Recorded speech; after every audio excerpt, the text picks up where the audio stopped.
Hello, my name is Marco, and I am from a small town in Italy. Since I was a teenager, I dreamed of speaking English fluently. English is important for many reasons. It helps with getting a good job, making friends around the world, traveling, and finding new opportunities. Everyone around me seemed to agree. English was the key to success. One day I decided I am going to learn English properly. I will go to New York and study. But when I told my parents, they were shocked. They said, "No, Marco, it's too far. You can learn English here in Italy." But I knew I wanted something bigger, a real adventure.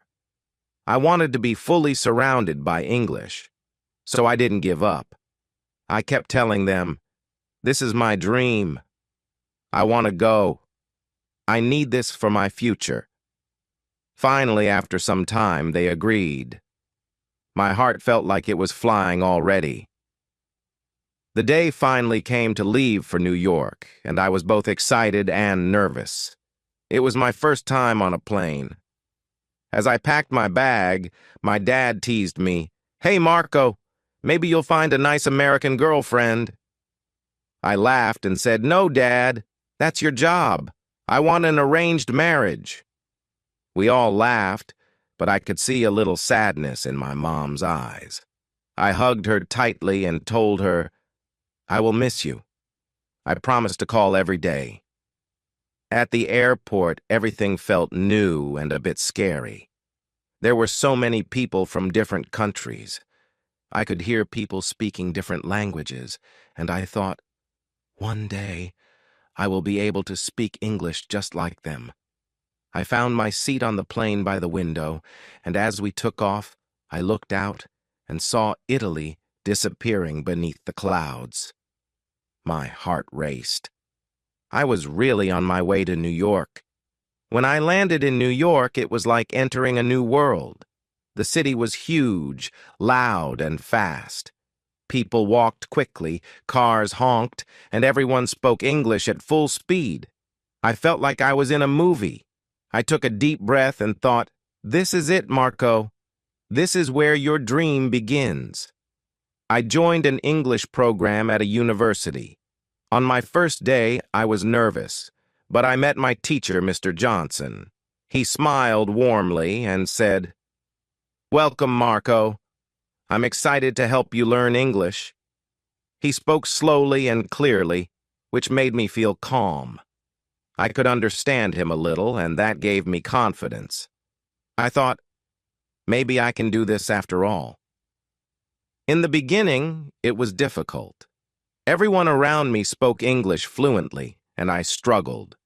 When my classmates talked, I could only catch a few words. They would laugh and chat, and I felt like I was on the outside, just watching.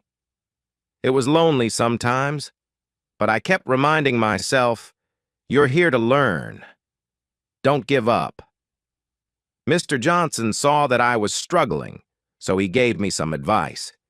He said, "Marco, the most important thing is to listen. Don't worry if you don't understand everything. Just listen to how people speak, the rhythm, the sounds. Let English become familiar to you." This was my first big lesson. Every day I listened carefully. I would go to the park, sit on a bench, and listen to people talking.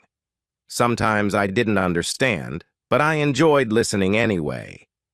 It felt like my ears were slowly adjusting to this new language. One day, a classmate named Sarah invited me for coffee. She said, "Hey, Marco, do you want to join us for coffee?"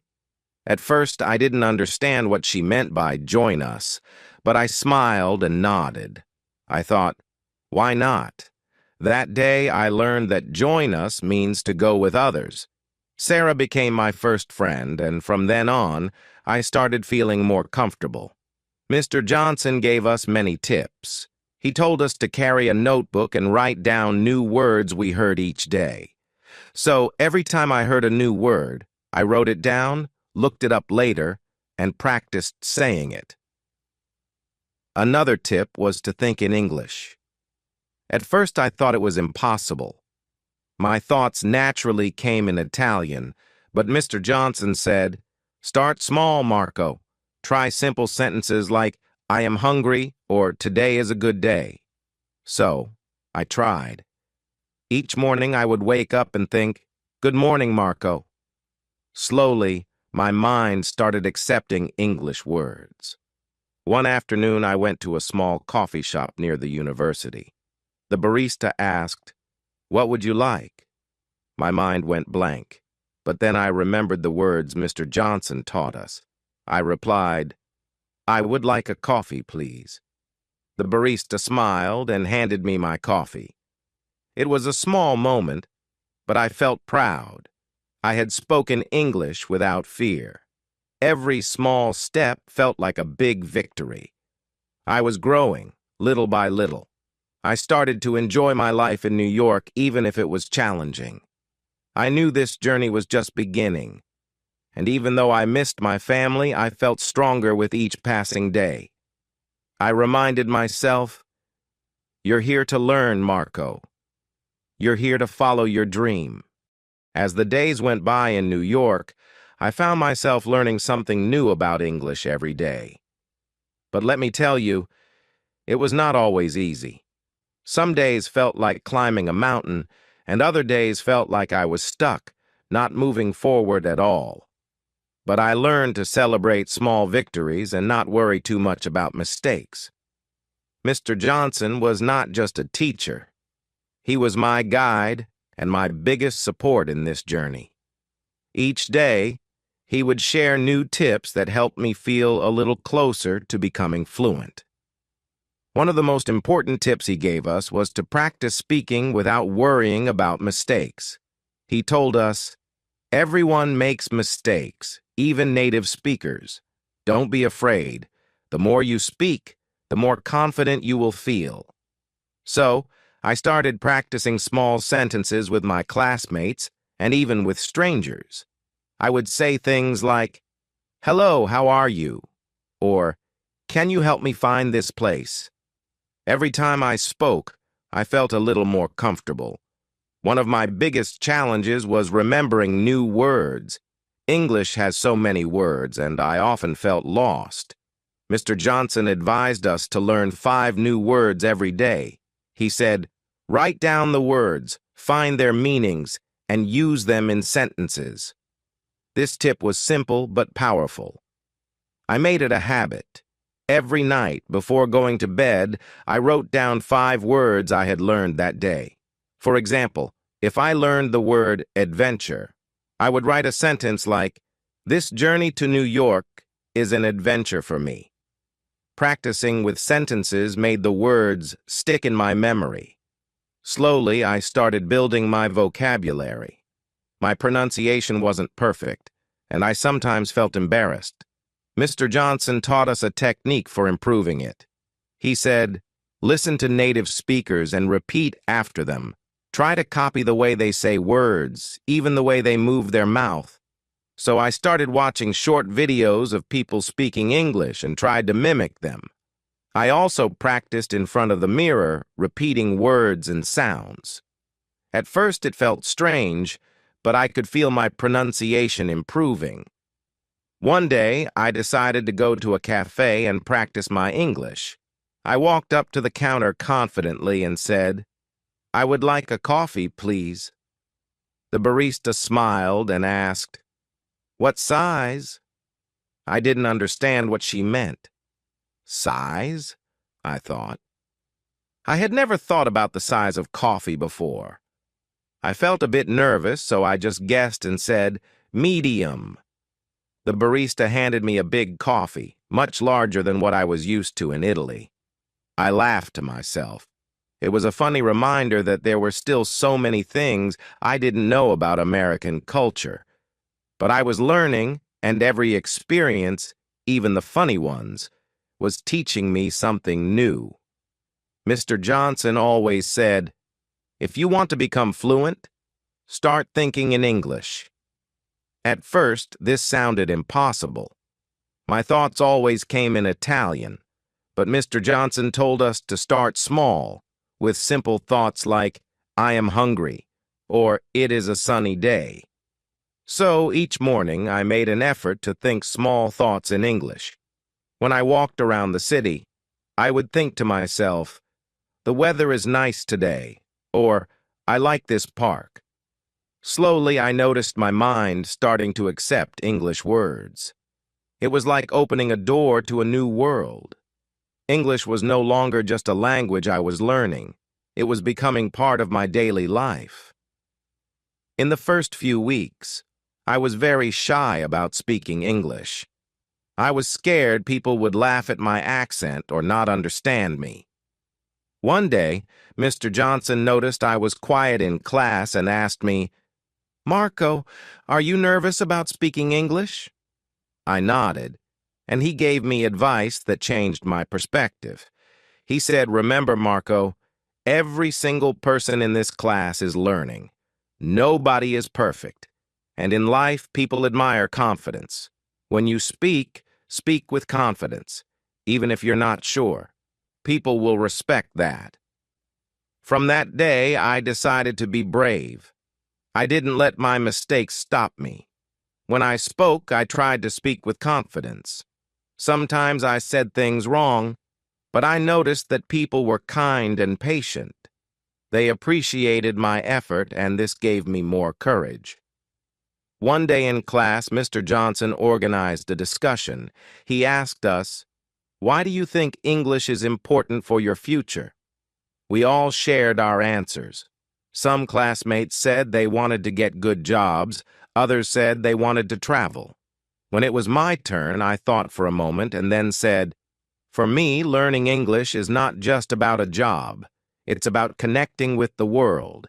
English is a bridge, and I want to cross that bridge to meet new people and experience new cultures." My classmates nodded, and I realized that learning English wasn't just about language. It was about growth. I was becoming more open-minded and confident with each passing day. Grammar was challenging for me. English grammar felt very different from Italian, and I often made mistakes. Mr. Johnson noticed my frustration and said, "Grammar is like a tool.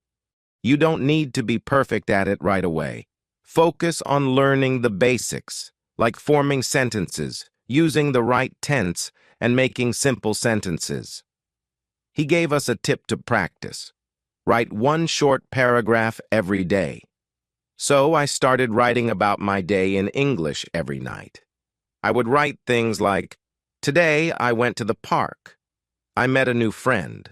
We had coffee together." It was simple, but it helped me understand how to form sentences. With time, I noticed that grammar wasn't as scary as I thought. It was just a tool to help me express myself better. As I grew more confident, I started making friends. Sarah, my first friend from class, introduced me to a few other students. We would go out for coffee, visit museums, or simply walk around New York practicing our English together. Each conversation felt like a small step forward. I was no longer alone. I had friends who shared the same journey, the same dream. One evening, as I sat in my room, I thought about my journey so far. I realized that learning English was not just about language. It was about courage, persistence, and believing in myself. Every day I felt myself growing, not just in English, but as a person. I was becoming more confident, more open, and more curious about the world. I knew my journey was far from over, but I also knew that I would keep going, no matter how hard it got. Learning English was my dream, and each day in New York was making that dream feel more real.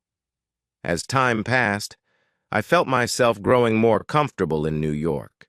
Each day brought new challenges, but it also brought new achievements, even small ones. I was learning that English was not just a language. It was a way to experience life more fully, to connect, and to find new opportunities.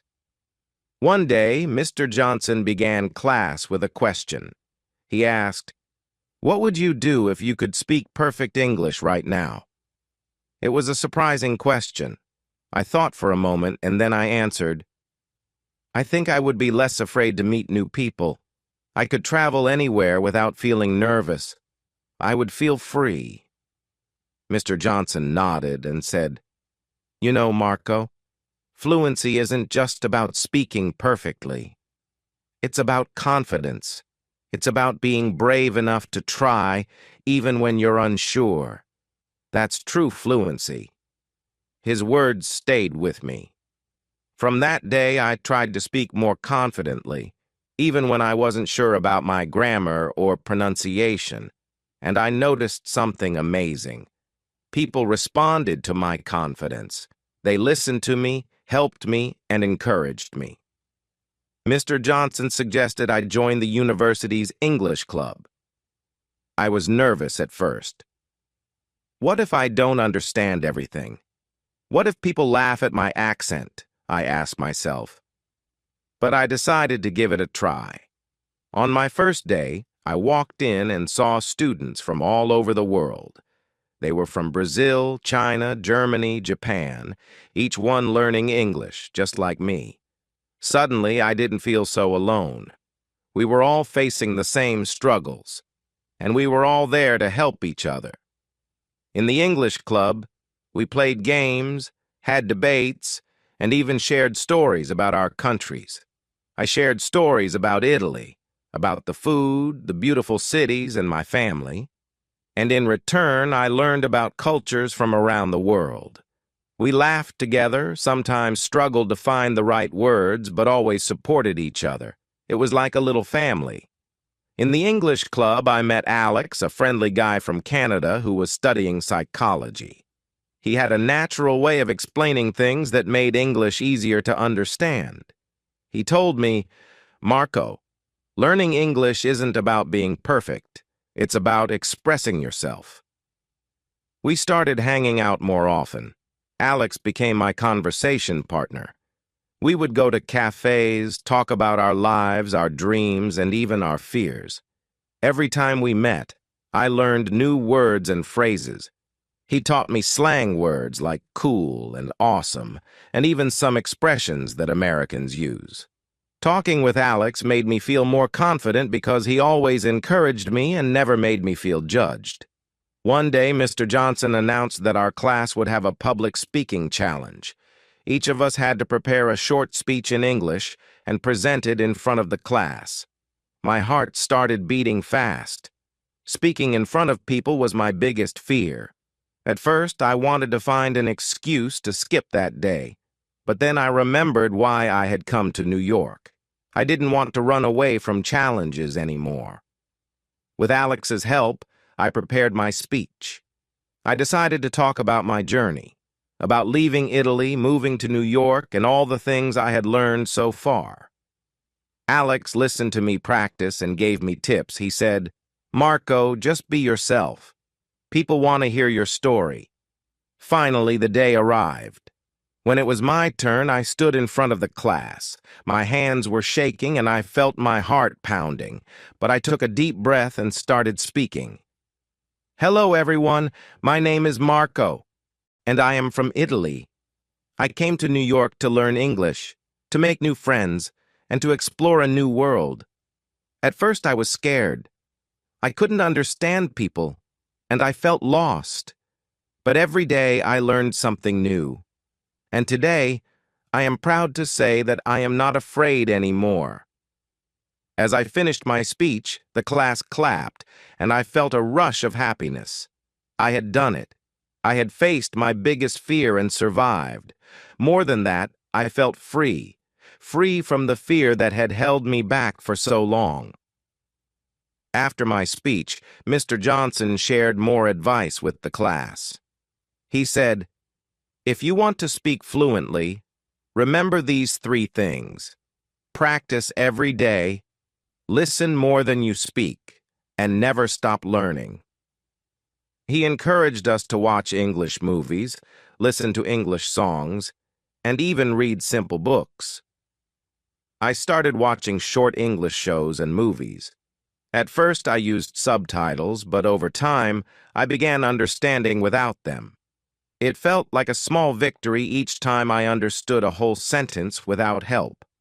Mr. Johnson also taught us the importance of setting small goals. He said, "Don't just aim to be fluent. Break it down. Maybe this week, focus on learning new words. Next week, work on speaking for 5 minutes without stopping. Small goals lead to big progress."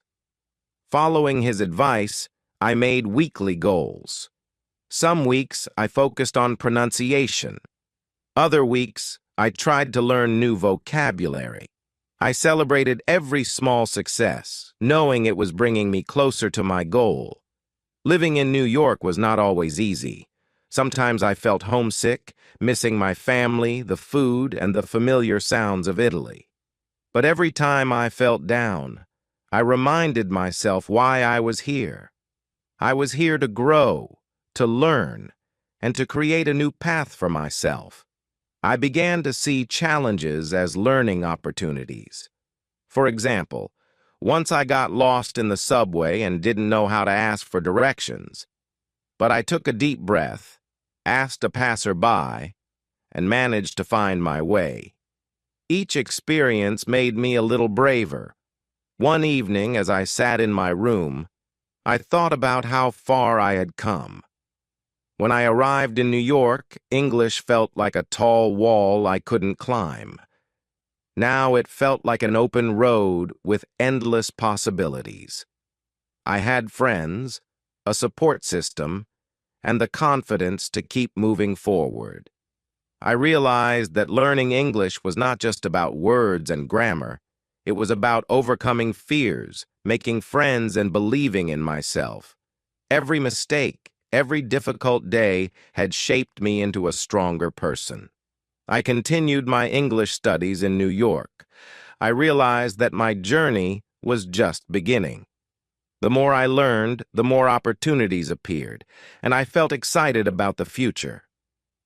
One day, during class, Mr. Johnson announced a community project where students could volunteer to help teach English to immigrants. I was immediately intrigued. This was my chance to give back while improving my own English. I signed up without hesitation. On the first day of the project, I met my students. They came from many countries: Mexico, India, Russia, and more. They were eager to learn, and I felt a connection with them. I remembered how nervous I had been when I first arrived in New York. Teaching them English was a beautiful experience.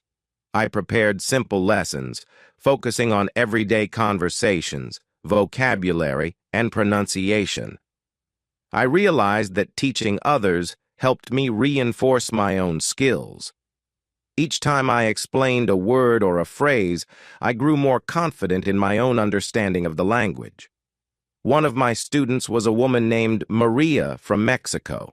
She was kind and hard-working, but she struggled with speaking English. One day she told me, "Marco, I want to be able to talk to my children's teachers. I want them to be proud of me." Her words inspired me. I worked with Maria on simple sentences and pronunciation. We practiced every week, and slowly I saw her confidence grow. One day she came to class smiling. "I spoke to my son's teacher today. I was nervous, but I did it." I felt a rush of joy. Watching Maria succeed motivated me to push myself even harder. It showed me that learning English was not just about me. It was about helping others and making a difference in their lives. Outside of classes and teaching, I began exploring New York more. I visited famous places like Central Park, the Statue of Liberty, and Times Square.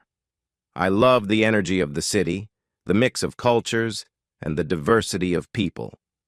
One Saturday, Alex invited me to a street fair in Brooklyn. There were stalls with food from different countries. I tried tacos, sushi, and even some Indian curry.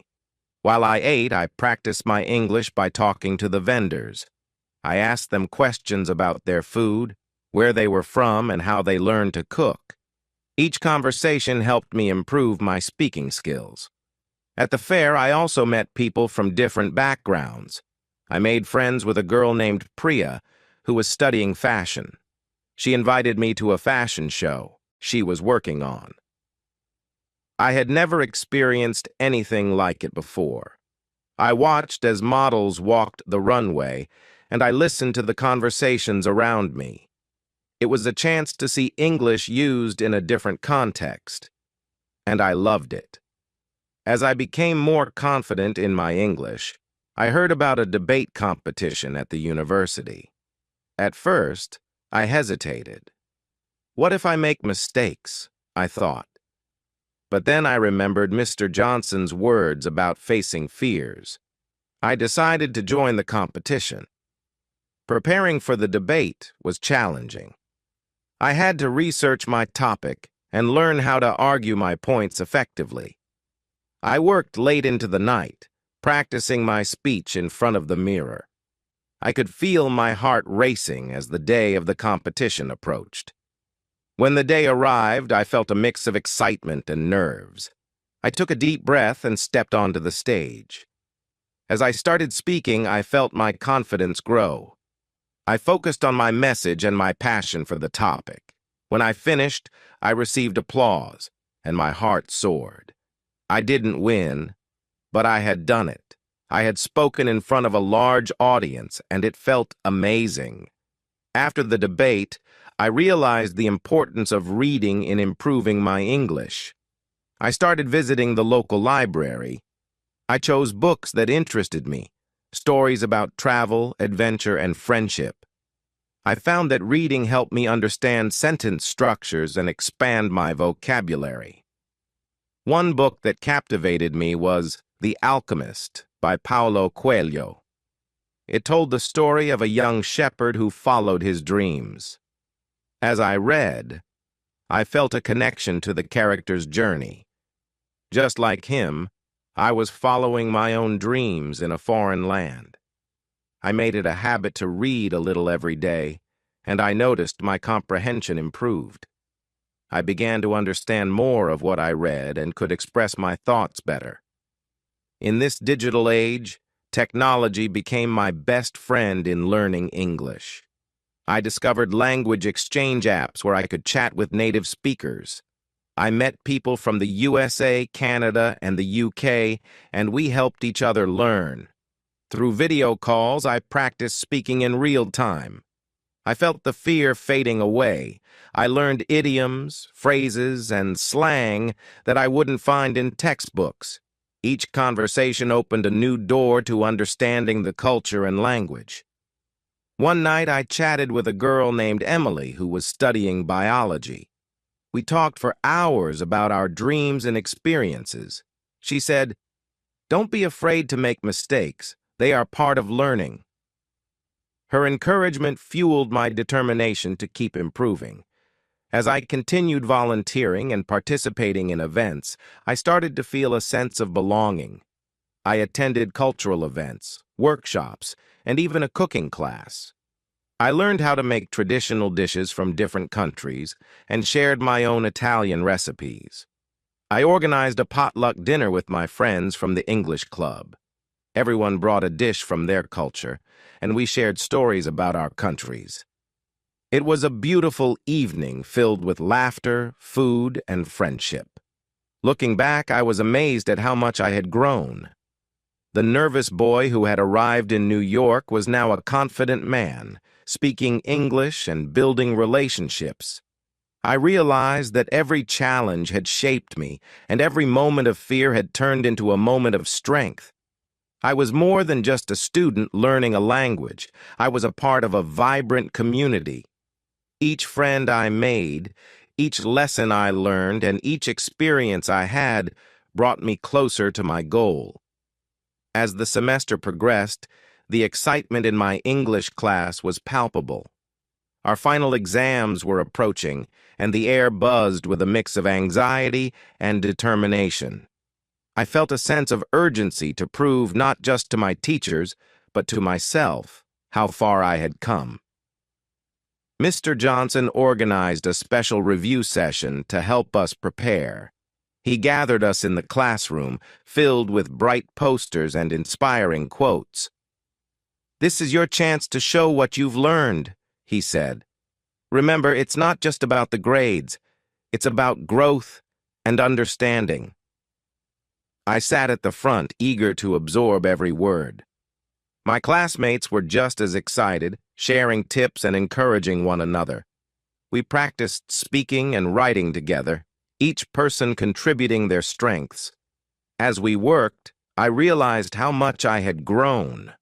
I was no longer the shy boy who could barely string a sentence together. I was a part of a community, ready to conquer my fears. One evening, while I was studying, my phone rang. It was my mother. I picked up, and her voice came through, filled with warmth and love. "Marco, how are you doing?" she asked. "I'm good, Mom.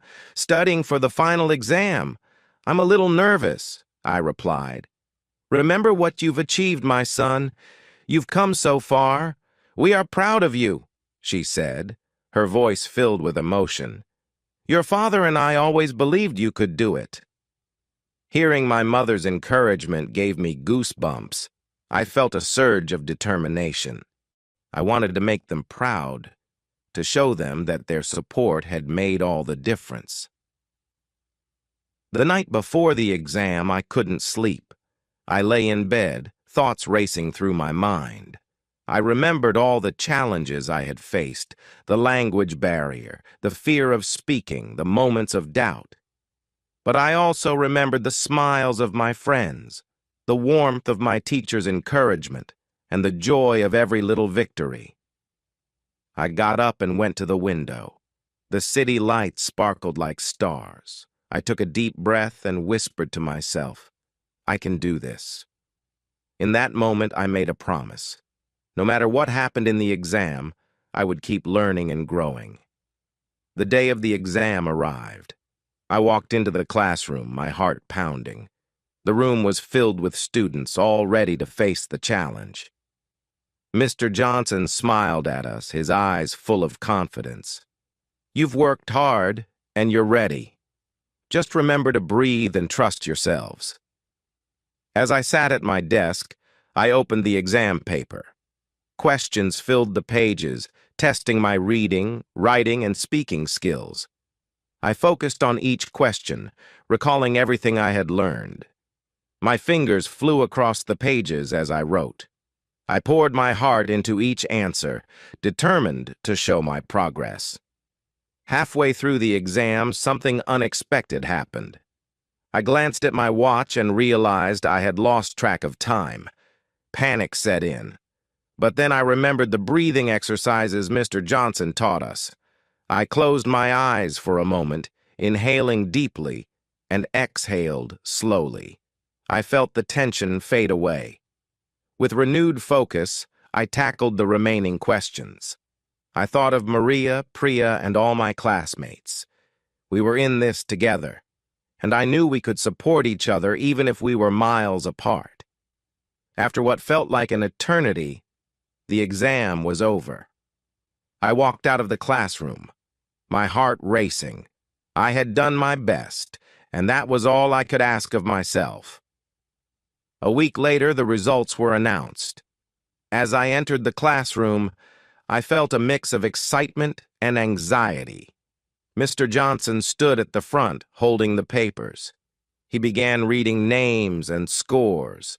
One by one, my classmates cheered, their joy filling the room. When he called my name, I held my breath. "Marco Rossi, 90%, he announced. The classroom erupted in applause. I was overwhelmed with emotion. I had done it. I had proven to myself that I could succeed. Tears of joy filled my eyes as my classmates surrounded me, celebrating our achievements together. In that moment, I realized that learning English was not just about passing exams. It was about forming connections, sharing experiences, and building a future. To celebrate our hard work, Mr. Johnson organized a farewell party. We decorated the classroom with balloons and streamers, and each student brought a dish from their culture. The room was filled with laughter and delicious aromas. During the party, I stood up to share my journey. When I first came to New York, I was afraid. I couldn't understand anything. But with the support of my teachers and friends, I found the courage to keep going. English is not just a language, it's a bridge to connect with the world. As I spoke, I saw tears in Maria's eyes, pride on Priya's face, and smiles from my classmates. I felt a surge of gratitude. I realized that this journey was not just mine, it was ours. We had all faced challenges and celebrated victories together. As I prepared to leave New York, I reflected on my journey. I had learned so much more than just English. I had learned about perseverance, friendship, and the importance of believing in myself. I looked forward to returning to Italy, to share my experiences with my family, and to keep learning and growing. On my last night in New York, I walked through Central Park one last time. The stars twinkled above me, and I felt a deep sense of peace. "Thank you, New York," I whispered. "You have changed my life." Back home in Italy, I embraced my parents tightly. I shared my adventures, my struggles, and my successes. They listened, their eyes wide with pride. "You have become a young man, Marco," my father said, tears glistening in his eyes. "You have done what you set out to do." I smiled, knowing that this was just the beginning. I would continue to learn English, make new friends, and embrace every opportunity that came my way. The world was now open to me, and I was ready to explore it. In the end, I realized that learning English was not just a goal, it was a journey filled with challenges, triumphs, and endless possibilities. As I looked to the future, I knew I would face it with courage and confidence.